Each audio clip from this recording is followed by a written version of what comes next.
अब देखो इसका पूर्ण प्रतियोगिता में हम कीमत कैसे निर्धारित करते हैं। पूर्ण प्रतियोगिता में कीमत कैसे निर्धारित करते हैं वो भी हमें देखना है।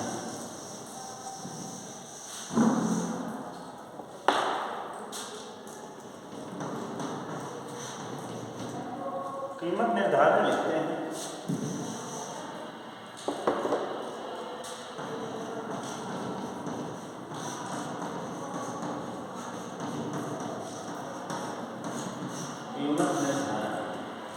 कीमत निर्धारण देखो दो स्थितियों में होता है, दो समयों में, एक अल्पकाल में और एक दीर्घकाल में। सुना है कभी अल्पकाल और दीर्घकाल? नहीं सुना? सोनम सुना है? अल्पकाल क्या होता है? अल्पकाल देखो बहुत छोटा समय, कम समय है ना, और दीर्घकाल लंबा समय। लेकिन जब हम इकोनॉमिक्स में आते हैं तो वहाँ पे हम इसको इस तरह नहीं बोल पाएंगे।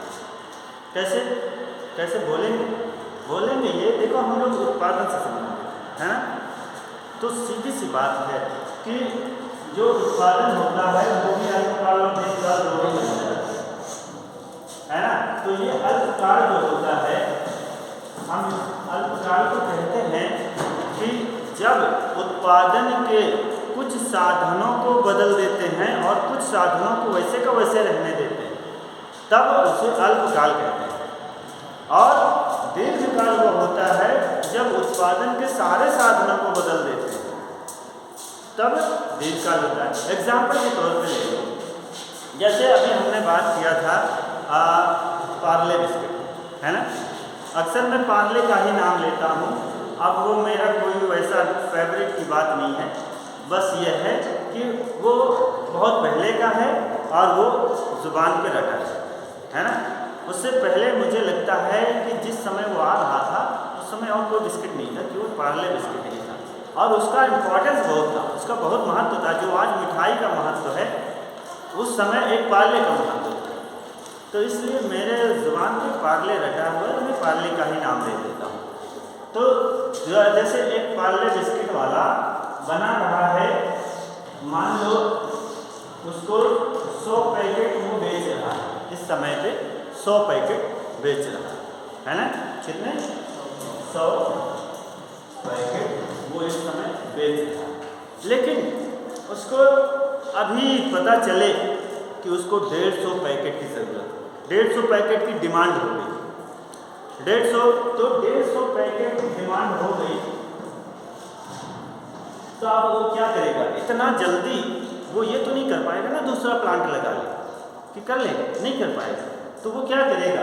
कुछ साधन, जैसे मान लो मजदूर उसके पास 10 काम कर रहे थे, तो अब वो जो है 20 मजदूर लगा करके उसी मशीन पे, जहाँ पे वो 12 घंटे काम करवा रहा था, अब 10 और लगा दिया, तो 24 घंटे काम शुरू हो गया। अब 1 घंटे वही मशीन पे काम करा के वो 150 पैकेट बना लेगा, है ना। लेकिन अगर अचानक उसको 300 की डिमांड होने लगे तो क्या करेगा? अब वो पूरा का पूरा नया प्लांट बना लेगा, है ना, क्योंकि अब 24 घंटे से ज़्यादा तो मशीन पे काम नहीं करवा पाएगा ना। अब एक मशीन से ज़्यादा वो अगर दूसरी मशीन लगाया तो वही हो गया दीर्घकाल, है ना। अब उसने दूसरी मशीन लगा ली और दूसरा कमरा भी सेट कर लिया, है ना। उत्पादन के 4 ही साधन तो हैं, एक भूमि, पूंजी, श्रम और साहस, 4 है ना। तो हमने पहली बार में क्या चेंज किया था? श्रम चेंज किया, तो बाकी सब वैसे के वैसे थे। अब उसने क्या किया? एक कमरा भी ले लिया यानी भूमि चेंज कर दिया, और एक मशीन भी ले लिया यानी पूंजी भी चेंज कर दिया, और जो व्यक्ति वहाँ पे कितने 20 लगाया था, अब यहाँ पे उसने 40 लगा दिया, सब बदल गए, है ना। तो ये जब सारे के सारे बदल गए तो अब हम उसको दीर्घकाल कहते हैं, ठीक है ना। इकोनॉमिक्स में इसी को ही अल्पकाल और दीर्घकाल कहा जाता है। अब आ गया समझ में ना। तो चलो, ये जो कीमत निर्धारण होता है ये भी अल्पकाल और दीर्घकाल के आधार पर होता है। तो अल्पकाल में कीमत निर्धारण देखो,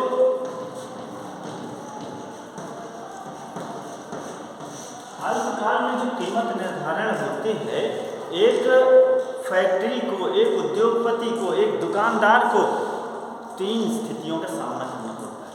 3 स्थितियाँ कौन कौन सी? देखो, मेन उद्देश्य क्या होता है? फायदा कमाना, है ना। तो अल्पकाल एक दिन भी हो सकता है, अल्पकाल तो एक दिन भी हो सकता है, 1 महीना भी हो सकता है। जब तक सारे उत्पादन के साधन नहीं बदलेंगे तब तक अल्पकाल है, और जब उत्पादन के सारे साधन बदल जाएंगे तो दीर्घकाल हो जाएगा। सीधी सी बात है।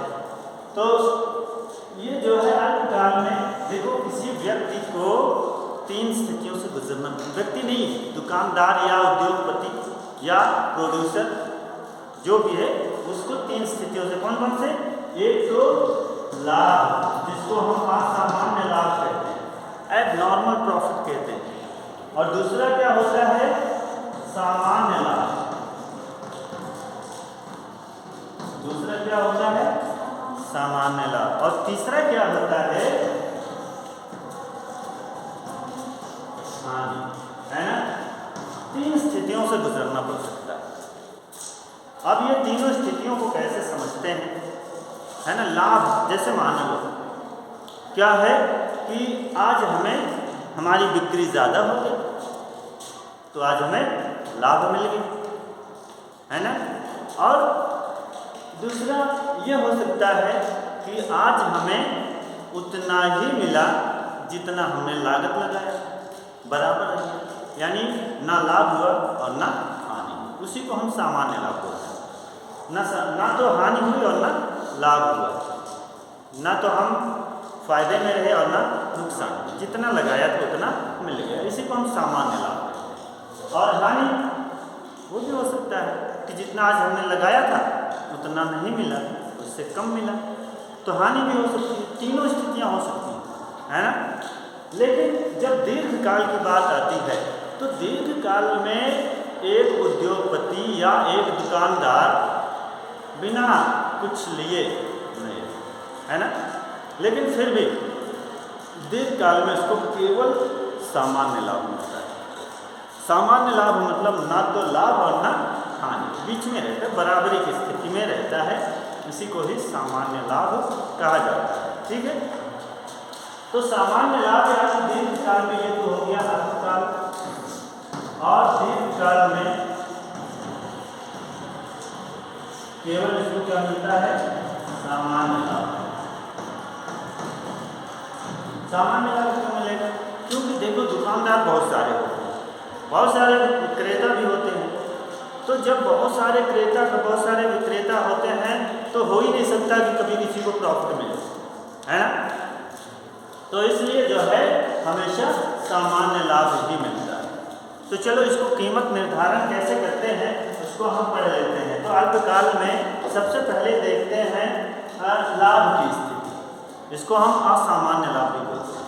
तो पहला देखते हैं असामान्य लाभ। असामान्य लाभ, असामान्य लाभ। तो असामान्य लाभ का मतलब देखो, हमें जितनी हमने लागत लगाया था उससे कहीं ज़्यादा हमें उत्पादन मिला, है ना। जितना हमने लागत लगाया उससे कहीं ज़्यादा हमें उत्पादन मिला है, इसी को बोलते हैं। तो सबसे पहले हम संतुलन जान लें कि संतुलन होता कहाँ पर है ना। संतुलन के लिए दो चीज़ें होती हैं। देखो, जो इसका कीमत निर्धारण होता है वो करती है इंडस्ट्री। कौन करती है? इंडस्ट्री। और इंडस्ट्री और फर्म दो चीज़ें हैं, पहले उसको समझ लेते हैं। इंडस्ट्री क्या है और फर्म क्या है? उद्योग और फर्म। फर्म का हिंदी अंग्रेजी दोनों है ना, और उद्योग इंडस्ट्री। तो जैसे फर्म क्या होता है? छोटी होती है, और इंडस्ट्री उन सबका समूह होता है। जैसे हम पार्ले का मान लें तो पार्ले की एक फर्म होगी मुंबई में, एक दिल्ली में भी हो सकती है ना, एक ललितपुर में भी हो सकती है, या मुंबई में ही कई जगह हो सकती है, दिल्ली में ही कई जगह हो सकती है ना। तो ये सब क्या है, छोटी छोटी फर्में हैं, और उन सब को रेगुलेट करने वाला कोई एक है ना, कोई एक ही तो होगा कि नहीं होगा, साहसी तो एक ही होता है। तो वो सब वो क्या है, वो सब का इन सभी जो पाले की तमाम फर्में हैं ना छोटी छोटी, इन सब का एक समूह, इन सब का समूह बना दिया जाए, उसी को ही हम इंडस्ट्री कहते हैं। इंडस्ट्री का कोई अस्तित्व तो नहीं होता, कोई दिखाई नहीं देती है ना। फर्म तो है कि उसके 2 कमरे हैं, 4 मशीनें हैं, 10 लोग काम कर रहे हैं, उसका तो कोई वजूद है। लेकिन इंडस्ट्री सबका मिक्स है, एक समूह का नाम है ना। तो इंडस्ट्री क्या है, एक समूह का नाम है। जैसे एक हमारा परिवार क्या है, परिवार किसी समूह का नाम है ना, कई व्यक्तियों का समूह है।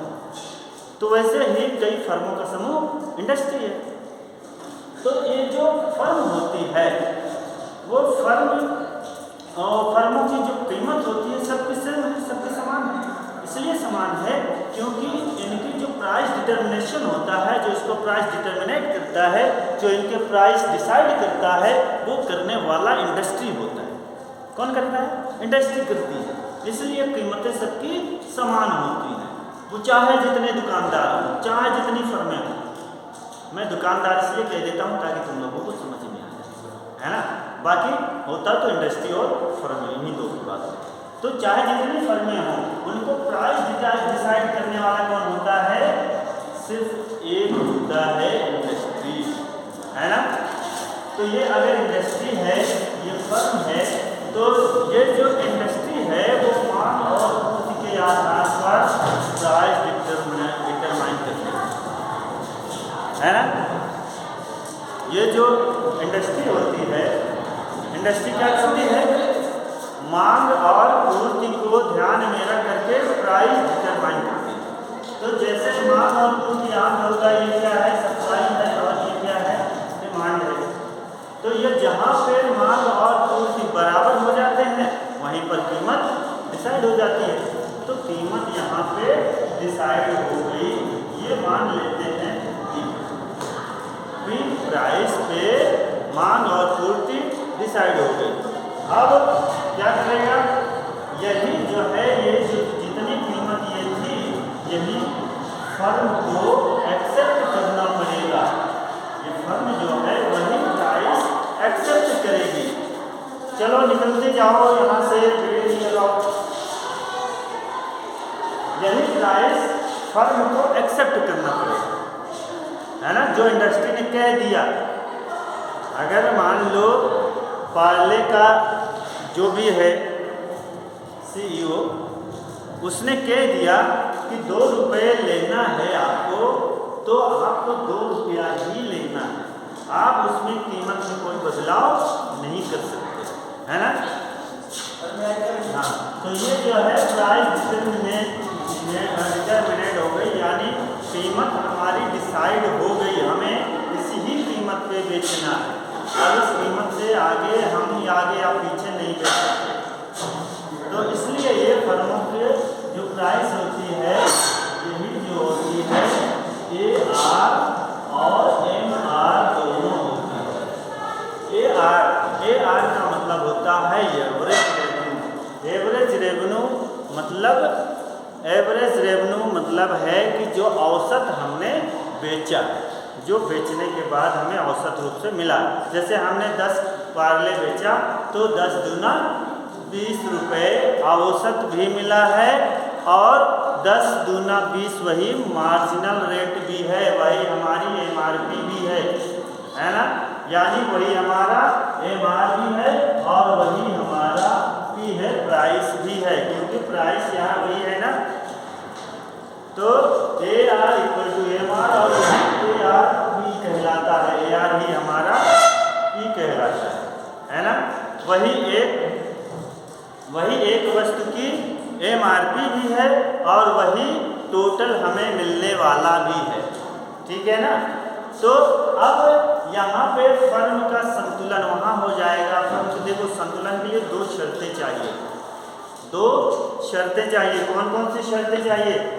एक तो MC = MR और MC MR को नीचे से काट काटे। इंग्लिश मीडियम तो नहीं है कोई, हिंदी मीडियम सब लोग हो ना। तो MC equal to M R, MC बराबर एम आर, और MC एम आर को नीचे से काटे। तो ये अब हमें देखो ए आर मिल गया, एम आर मिल गया, ए आर और एम आर दोनों मिल गया। अब बात ये है ये जो सी आ रहा है, MC आ रहा है, MC मार्जिनल कॉस्ट, मार्जिनल यानी सीमांत लागत। सीमांत लागत का मतलब है कि अंतिम रूप से जो लागत लगाया है वो। तो सीमांत लागत हमें इसके लिए एक चीज़ पढ़नी पड़ेगी, पढ़ा तो है कि हमने, और ये इम्पोर्टेंट क्वेश्चन में आएगा भी, MC और AC का संबंध, MC और AC का संबंध। तो ये है हमारी MC और ये है AC, है ना। ये क्या है, MC और AC का संबंध। इसको समझ लो, याद कर लो। 3 पॉइंट लिखने हैं केवल, बस मिलेगा कितना, 5 नंबर। 3 पॉइंट लिखने हैं, ये बनाना है और 3 पॉइंट लिखना है, सबके लिए इम्पोर्टेंट है। 5 नंबर मिलेगा इसका, इम्पोर्टेंट है, आ सकता है क्योंकि हर एक साल छोड़ के अगले साल आया है और पिछले साल नहीं आया था, तो इस बार पूरे चांस है आने के। देखो ये है MC, और हमेशा ये लिखना दोनों U आकार के होते हैं, MC और AC दोनों U आकार के होते हैं। तो MC पहले क्या होता है, कम तेजी से गिरता है। MC पहले कम तेजी से गिरता है और AC तेजी से गिरता है, लेकिन दोनों अपने मिनिमम पॉइंट पे मिल जाते हैं। मतलब सबसे कम बिंदु पे, जहाँ पे दोनों सबसे कम होते हैं वहाँ पे एक दूसरे से मिल जाते हैं। और ये मिलन, इसके मिलने के बाद MC तेजी से बढ़ता है और AC कम तेजी से बढ़ता है।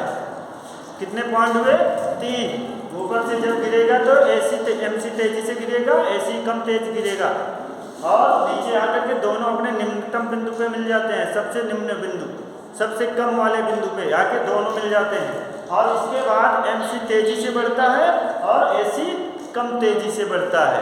3 ही पॉइंट हुए ना, इतने 3 पॉइंट लिखना है, चित्र बनाना है, 5 नंबर मिलेगा। हाँ, इकोनॉमिक्स चित्र पे चलता है ना। तो चलो आगे बढ़े। यही वाला जो है हमें, देखो इसी को हमें यहाँ अप्लाई कर देना है, यहाँ पे हमें इसी को अप्लाई करना है। MC और MR दोनों बराबर होंगे, वहीं पर प्राइस डिटरमाइन होगी। तो ये क्या है हमारा, MC है, ये क्या है, MC। ऐसे ही है ना, है ऐसे कि नहीं है ना। तो MC MR, और अब देखो MC यहाँ भी इसको काट रहा है ना, लेकिन MC MR तो बराबर हो गया।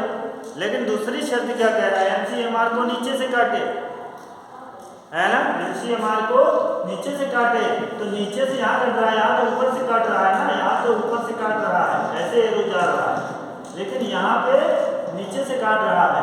तो यहाँ पे हमारा जो संतुलन है वो यहाँ पे होगा, संतुलन हमारा यहाँ पे होगा, ठीक है ना। आ गया समझ में, ये संतुलन की बात है। अब हम चलते हैं प्राइस डिटर्मिनेशन पे। अब हमें कीमत डिसाइड करनी है।